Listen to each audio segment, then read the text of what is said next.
नमस्कार दोस्तों, जय हिंद, वंदे मातरम। स्वागत करते हैं दोस्तों आपके अपने YouTube चैनल शिक्षा जगत के चैनल हिंदी ग्रामर की क्लास है दोस्तों, व्याकरण की क्लास है। जायसवाल कोचिंग सेंटर दोस्तों बात कर रहे हैं हिंदी ग्रामर के, हिंदी व्याकरण के 500 प्रश्नों का यह आपका MCQ चल रहा है, सीरीज चल रही है। और यह दोस्तों पार्ट नंबर 16 है, आपका 16 है। और क्योंकि हमारा टारगेट है सरकारी नौकरी, जी हाँ, और साथ में आप लोग फ्री नोट्स एवं PDF फाइल आपको मिल जाती है। और यहाँ पर ये प्रश्न आपके एग्जाम में आए हुए प्रश्न है। तो पहला प्रश्न आइए देख लेते हैं दोस्तों। पहला प्रश्न स्क्रीन पर है। अभी तक हमने दोस्तों 15 पार्ट यहाँ पे आपके कंप्लीट कर लिए हैं और ये आपका 16वां पार्ट है। इसकी पिछली क्लासेज अगर आप लोगों को देखना है तो यहाँ पे बेल आइकन पे आप लोग लिंक मिलेगा, तो आप लोग देख सकते हैं। प्रश्न यहाँ पर यह दोस्तों पूछा जा रहा है, मोहन बाजार जा रहा है, इस वाक्य में उद्देश्य है। मोहन क्या है, बाजार जा रहा है, इस वाक्य में क्या उद्देश्य हमें बताना है। तो मोहन आपका उद्देश्य हो जाएगा। पिछले वीडियो में, पिछले जो आपकी पार्ट था उसमें हम लोग इस क्वेश्चन को आप लोग होमवर्क। अगला प्रश्न आइए देख लेते हैं। इसमें से मिश्रित वाक्य बताना है दोस्तों। तो मिश्रित वाक्य जैसे कैसे पहचानने का तरीका क्या है। मिश्रित वाक्य आप डी ऑप्शन देखेंगे कि मैंने सुना है कि नीना पास हो गई है। जी हाँ, ये आपका कौन सा वाक्य हो जाएगा, मिश्रित वाक्य हो जाएगा। कहने को बी ऑप्शन रहता है, मैं पढ़ता हूँ और वह खेलता है, ये संयुक्त वाक्य हो जाएगा आपका। जी हाँ, बी ऑप्शन संयुक्त होगा, लेकिन मिश्रित वाक्य जो है आपका डी ऑप्शन हो जाएगा।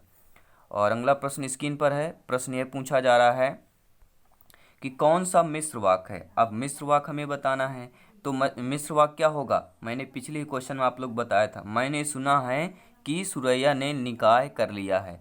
तो सी ऑप्शन जो है दोस्तों, ये आपको क्या हो जाएगा, मिश्र वाक्य हो जाएगा। और यह सी टेट में आया हुआ प्रश्न है, यानी सभी क्वेश्चन आपके एग्जाम में आए हुए प्रश्न है दोस्तों। अगला प्रश्न है, टॉस युवा भारतीय टीम ने जीता। टॉस हुआ, क्रिकेट में टॉस होता है, सभी लोग जानते हैं, सिक्का उछाला जाता है, हेड या टेल की बात आती है। तो टॉस युवा भारतीय टीम ने जीता और बल्लेबाजी प्रारंभ की, इस वाक्य में उद्देश्य क्या है दोस्तों। उद्देश्य बताना है, तो उद्देश्य यहाँ पर हो जाएगा युवा भारतीय टीम ने। उद्देश्य क्या है, किसने भैया, यहाँ पर देखेंगे आप लोग सभी मेरे भाई बहन शिक्षक बंधु कि टॉस युवा भारती ने जीता। तो उद्देश्य क्या हो जाएगा, टॉस युवा भारती ने, ये आपका क्या हो जाएगा, यहाँ पर उद्देश्य हो जाएगा। और यह KVS 2018 में पूछा गया प्रश्न है। और अगला प्रश्न यह है कि कौन सा मिश्र वाक्य है। अब यहाँ मिश्र वाक्य की पहचान करना है। तो मैंने बताया था मिश्र वाक्य कैसे पहचानेंगे।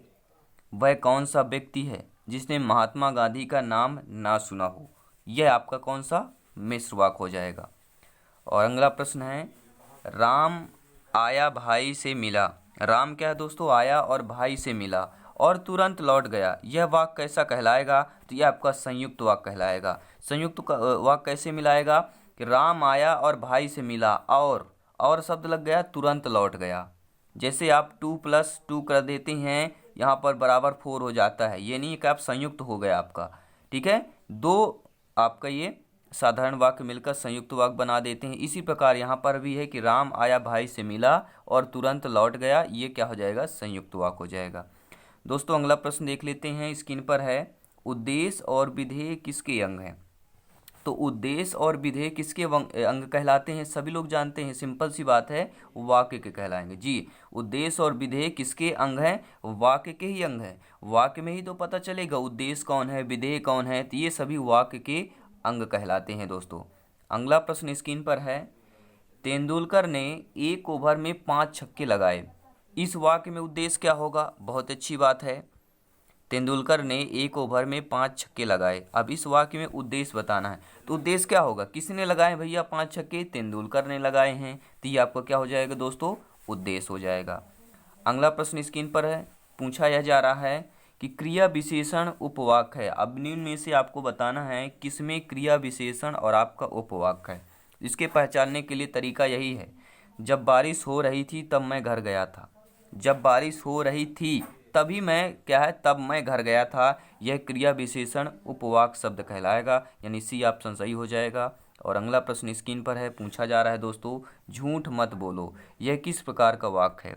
झूठ मत बोलो, यह किस प्रकार का वाक्य है, आपका निषेधात्मक है, मत बोलो, ठीक है। जहाँ पर ना वाली शब्द आए कि नहीं, ना करने वाली शब्द आए, ना वाली शब्द आ जाए, नो वाली शब्द आ जाए, डोंट वाला आ जाए, तो समझ लीजिए वह निषेधात्मक वाक्य कहलाएगा। और अगला प्रश्न स्क्रीन पर है कि मयंक सुंदर है, वह हंसमुख भी है, इस वाक्य का सरल वाक्य में रूपांतरण होगा। मयंक सुंदर है, वह हंसमुख भी है, और इस वाक्य का सरल वाक्य में रूपांतरण क्या हो जाएगा, होगा मयंक सुंदर और हंसमुख है। ये होगा सरल वाक्य का रूपांतरण कहलाएगा। मयंक सुंदर है, वह हंसमुख भी है, तो क्या हो जाएगा, इसका सरल वाक्य अगर बनाया जाए रूपांतरण करके तो मयंक सुंदर और हंसमुख है।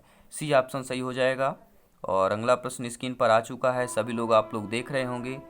आप लोग कमेंट के माध्यम से भी अपना स्कोर बता सकते हैं, अपने क्वेश्चन का आंसर आप खुद ही चूज करके बता सकते हैं। दोस्तों प्रश्न है, छात्रों ने परिश्रम किया, वे उत्तीर्ण हो गए, इस वाक्य का मिश्र वाक्य में रूपांतरण होगा।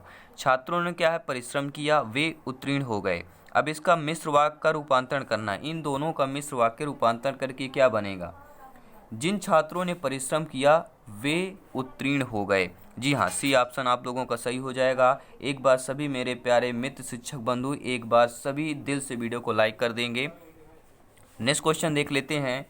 मैंने यह कुर्सी 100 रुपये में खरीदी, इस वाक्य में दोष क्या है। दोस्तों मैंने यह कुर्सी 100 रुपये की खरीदी, अब इस वाक्य में दोष बताना है, तो दोष क्या है, विशेषण का है, क्रिया का है, क्रिया विशेषण का है या परसर्ग का है।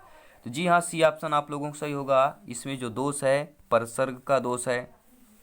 और अगला प्रश्न है, मैं इतना मीठा चाय नहीं पी सकता, मैं जो है इतना मीठा चाय नहीं पी सकता, इस वाक्य में दोष क्या है। दोस्तों दोष क्या है, बहुत ही इंपॉर्टेंट क्वेश्चन है, यह केबीएस में पूछे गए प्रश्न है और ये नए अपडेट क्वेश्चन है जो आपके सिलेबस के आधार पर प्रश्न आते हैं। तो अनविधि क्या होगा, अनविति का यहाँ पे क्या है, वाक्य में दोष है। किसका दोष है, अनवति का दोष है। अगला प्रश्न है, किशन भी परीक्षा में उत्तीर्ण होगा और हरि भी, क्योंकि दोनों बहुत पढ़ते हैं। बहुत अच्छा प्रश्न है, ध्यान दीजिएगा। प्रश्न क्या पूछा जा रहा है, किशन भी परीक्षा में उत्तीर्ण होगा और हर भी, क्योंकि दोनों बहुत पढ़ते हैं।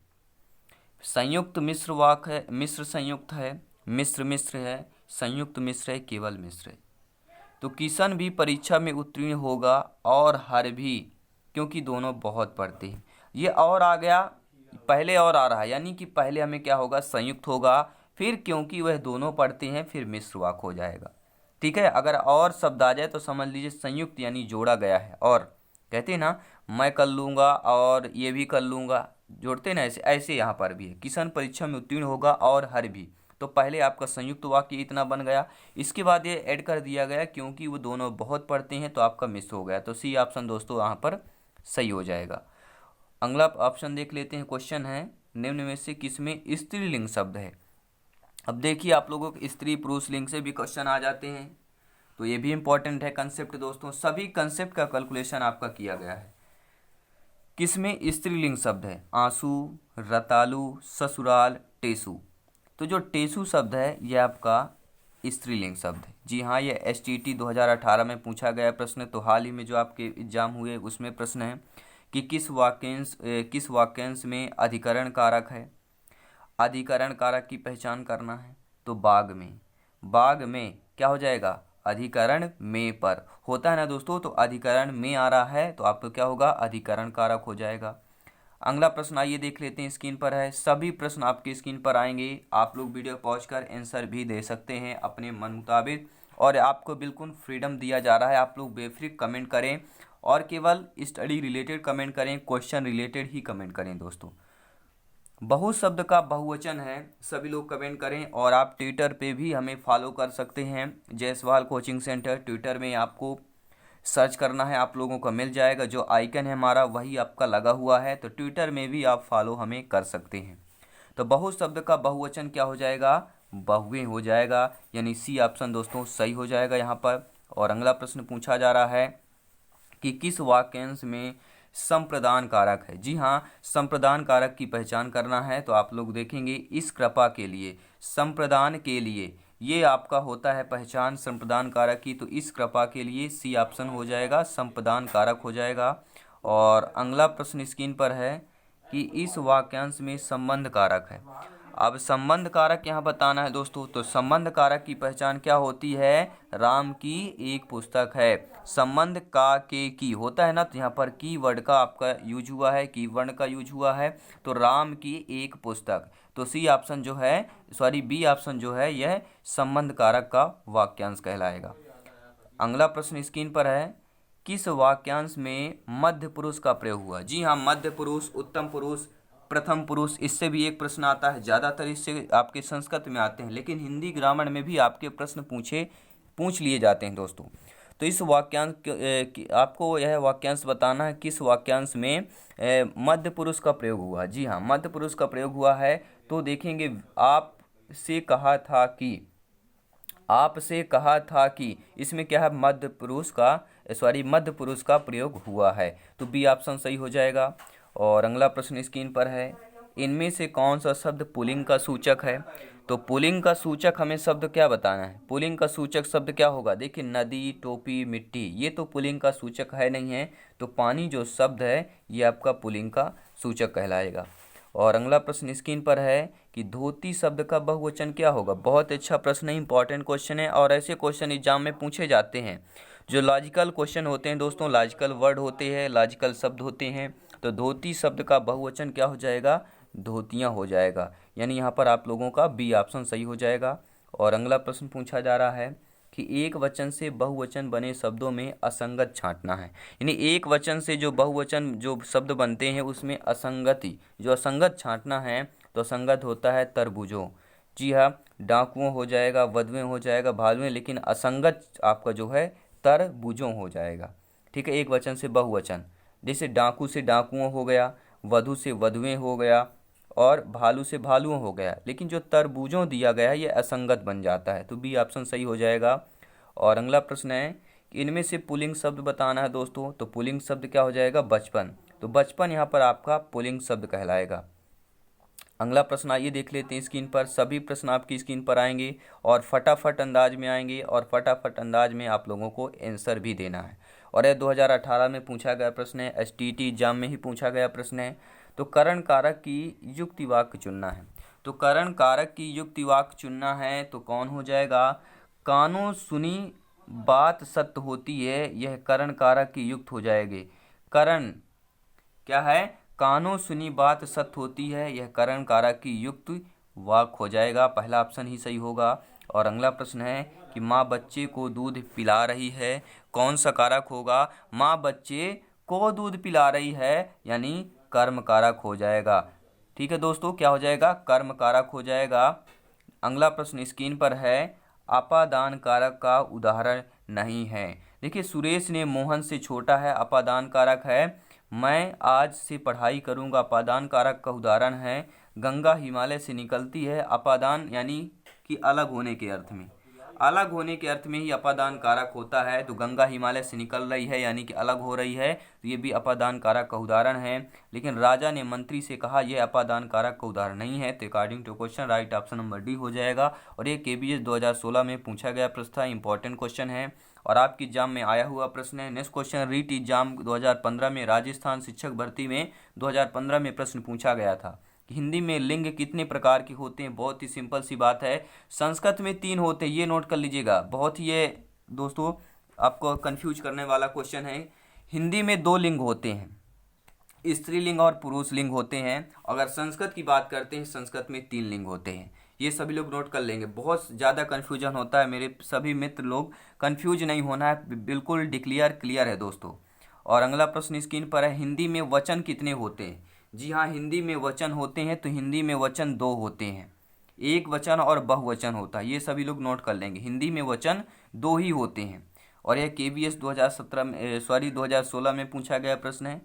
किस क्रम में अधिकरण कारक का उदाहरण नहीं है? यानी आपका नेगेटिव प्रश्न है, और नेगेटिव प्रश्न पहचानने के लिए थोड़ा सा दिमाग, यानी कि थोड़ा सा आपको माइंड लगाना पड़ेगा, दिमाग खर्च करना पड़ता है। कैसे खर्च करेंगे? छत पर खोलो, अधिकरण कारक हो जाएगा, छत पर खोलो। पिताजी कार्यालय में हैं, अधिकरण में पर होता है, यानी में और पर अगर का यूज हो रहा है तो समझ लीजिए आपका अधिकरण कारक है। अब किस में यूज नहीं हो रहा है में और पर? तो देखेंगे डी ऑप्शन में का यूज हो रहा है। यह सुधीर का पेन है, तो का इसका अधिकरण कारक की पहचान नहीं है, अधिकरण कारक की पहचान है में और पर अगर आए, तो यहाँ पे में पर नहीं है, तो डी ऑप्शन हो जाएगा अकॉर्डिंग टू क्वेश्चंस। दोस्तों ये रहे आज के आपके 30 क्वेश्चन। उम्मीद करता हूँ आप लोगों को बहुत ही अच्छे लगे होंगे, लाजवाब होंगे, उम्दा रहे होंगी, क्लास लाजवाब रही होगी। बिल्कुल फीडबैक जरूर दें। और दोस्तों एक बार सभी से विनम्र निवेदन करता हूँ, एक बार प्लेलिस्ट जाइए, चेक कीजिए, आपको सभी ऑल सब्जेक्ट की वीडियो मिल जाएगी। लगभग आपके 12 बजे हिंदी पेडागोजी की क्लास रहती है, अपलोड कर दी जाती है।